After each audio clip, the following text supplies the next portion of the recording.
I'm Ben Sachs, and I am in Los Angeles. My name is Shami Oshun, and I am currently making RC3 head shields. My name is Becky Stern. I live in Brooklyn, New York. We are the Screen Magazines, and this is how we're helping the government fight the COVID-19. Hey, it's Ada Food here. We're making PPE and electronic components for medical devices here in New York City.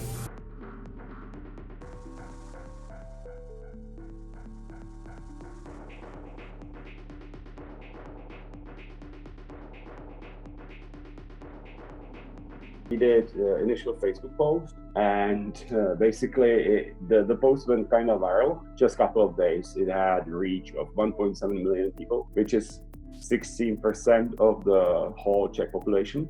Czechia is quite small, so for a few days, hospitals were more than ready to jump into a car and come pick it up personally. And so when COVID hit and it was clear that there was a shortage of PPE and that 3D printing could actually make a difference, Matterhackers took action. We started the Matterhackers Response Hub. You can sign up if you have a 3D printer and you want to help print things. You can sign up if you're a medical facility and you need 3D printed things. And then in the beginning, we were just kind of hand pairing people. So if we got a request from a hospital that needed 200 shields, we would pair them up with a local volunteer who would print those 200 shields. They would go forward.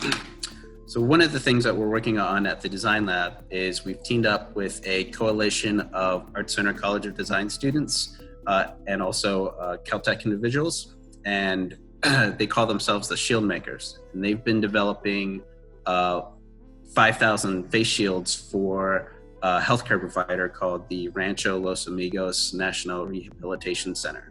When the COVID crisis happened, there was a huge amount of activity on our mailing list about, ways to help. People were talking about making ventilators out of vacuum cleaners, and in particular, personal protective equipment, PPE.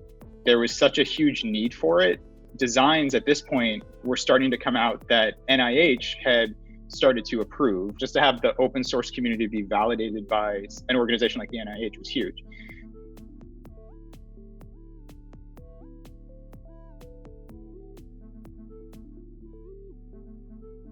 Hi, this is Making PPE in Mumbai, India.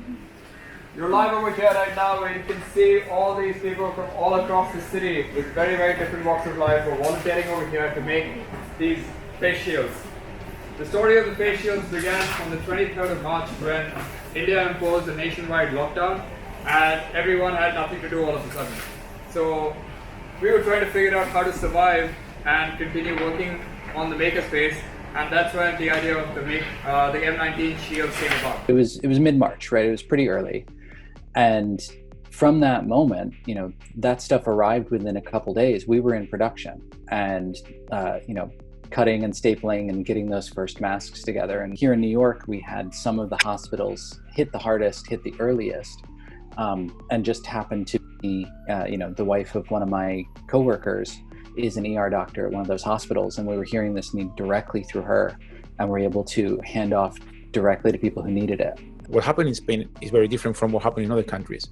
So when the emergency state was declared, everything that was registered as medical material, medical tool, medical whatever, was taken by the army, and it was brought into governmental facilities. For example, my cousin is a dentist, and he had 200 face masks because the dentists have to operate and they have masks and gloves. And the police came in and they took everything he had because that might be used at the hospital. We are making face shields to help protect the medical personnel as they're fighting the coronavirus, not to get infected in the process. What really impressed me with this is the speed and agility with which the hacker community was able to respond to this need. It enabled us to, having the space, the tools, the community resources that we do, that our hacker spaces have, is what really enabled us to respond quickly and get PPE into the hands of the frontline workers. I also think that this maker movement means that there were so many people prepped and ready, not just to be consumers, but to say, oh, I know what I'm supposed to do. I've been training for this and I didn't know. It's very grassroots. The whole thing has been completely grassroots. We were all stuck at home feeling like we didn't know how we could help. And this was an outlet to give us a way to help and know that it's going to make some sort of difference at a hospital nearby. And that's been, I mean, that's the thing I keep hearing from our community, is just how good it feels to help in a time when everything feels out of control.